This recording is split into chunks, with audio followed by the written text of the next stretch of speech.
అన్నింటినీ కబలిస్తా ఉన్నాడు. టీవీ రంగం కావచ్చు, కేబుల్స్ కావచ్చు, ప్రతి రంగాన్ని ఉన్న ఓడరేవులన్నీ కూడా ఆయనకు అన్యాక్రాంతం అయిపోయినాయి. ఉన్న ఎయిర్పోర్ట్లన్నీ కూడా అదానికే అంకితం చేసినాడు నరేంద్ర మోడీ.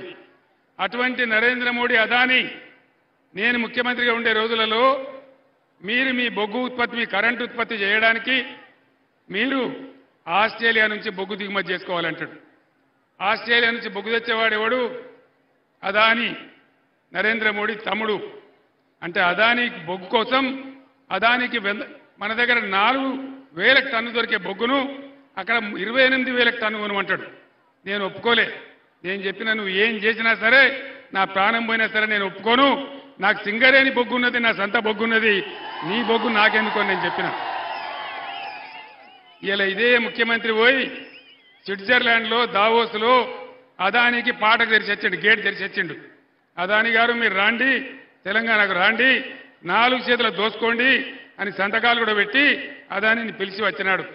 పార్లమెంట్ ఎన్నికలు అవుడే ఆలస్యం. ఏం చేస్తారు? ఉన్న సింగరేణిని ఊడగొడతారు నరేంద్ర మోడీ, రేవంత్ రెడ్డి కలిసి. ఇది నిజమా కాదా మీ ఇంటికి పోయిన తర్వాత మీరు చర్చ చేయండి. ముఖ్యమంత్రి ఎందుకు పిలిచాడు అదానిని తెలంగాణకు? నేను ఎందుకు రానివ్వలేదు? నేను అడుగు పెట్టనియలే. బిడ్డ అడుగు పెడితే ఖబర్దారని చెప్పిన నేను, రానియలే. కానీ ఇవాళ ఇదే ముఖ్యమంత్రి ఆహ్వానిస్తా ఉన్నాడు. తెలంగాణ సింగరేణికి కొంగు బంగారం, ఒక ఉద్యోగ వనరు, లక్షల మంది కార్మికులు, వాళ్ళని అనుసరించుకున్న అనేక మంది ప్రజలు బతికేటువంటి ప్రాంతం సింగరేణి. దీన్ని ఇంకా విస్తరించాలా. దీనికి అక్కడున్న బయ్యారం ఉక్కు గనులు కానీ, గోదావరి ఇసుక గనులు కానీ అవన్నీ సింగరేణికే ఇయ్యాలని చెప్పి నేను ఆలోచన చేసిన. సింగరేణి డైరెక్టర్ను నేను ఆస్ట్రేలియాకు, ఇండోనేషియాకు పంపించిన. ఎందుకోసం? అదాని పట్టుకొని కోర్టు గడిస్తా ఉన్నాడు. మనం కూడా పోయి అక్కడ ఎందుకు పట్టుకోవద్దు? సింగరేణి కంపెనీ ఆస్ట్రేలియాలో, ఇండోనేషియాలో పెట్టమని నేను చెప్పిన. కానీ ఇవాళ అదాని బొగ్గు తీసుకుందామని ఈ ముఖ్యమంత్రి ప్రయత్నం చేస్తూ ఉన్నాడు.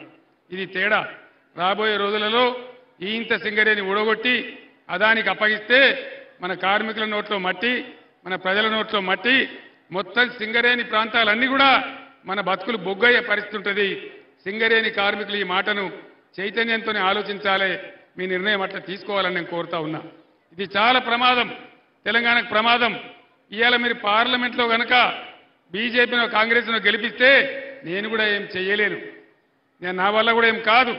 అదే కొప్పుల ఈశ్వర్ గెలిస్తే, ఈ గడ్డబిడ్డ గెలిస్తే మొత్తం బీఆర్ఎస్ ఎంపీలు పార్లమెంటులో ఎగిరి గంతేసి కొట్లాడి పీక పట్టుకొని బిడ్డ మా సింగరేణి ఎట్లా ముస్తామని చెప్పి కొట్లాడతారు తప్ప సింగరేణి మాత్రం మునిగిపోతుంది. మీ బిడ్డగా ఇలా గోదావరి సెంటర్లో, గోదావరి కన్లో నేను చెప్తా ఉన్నా, మీ కళ్ళ ముందే ఇది జరుగుతుంది. తస్మాత్ జాగ్రత్త అని చెప్పి నేను మీ అందరినీ కోరుతా ఉన్నా. ఆనాడు ఉద్యమంలో ఒక దీపంతో మరో దీపం వెలిగించినట్టు ఎప్పుడైతే తెలంగాణకు ప్రమాదం వస్తుందో, ఎప్పుడైతే తెలంగాణ ప్రమాదంలో పడుతుందో మనం అందరం ఏకం కావాలి, సరైన నిర్ణయాలు తీసుకోవాలి. ఎలక్షన్లు వస్తాయి పోతాయి, కానీ ఎవరు గెలిస్తే మన హక్కులు కాపాడతారు, మన నదులు కాపాడతారు, మన సింగరేణి కాపాడతారు. దయచేసి ఆలోచన చేయాలని నేను కోరుతా ఉన్నా.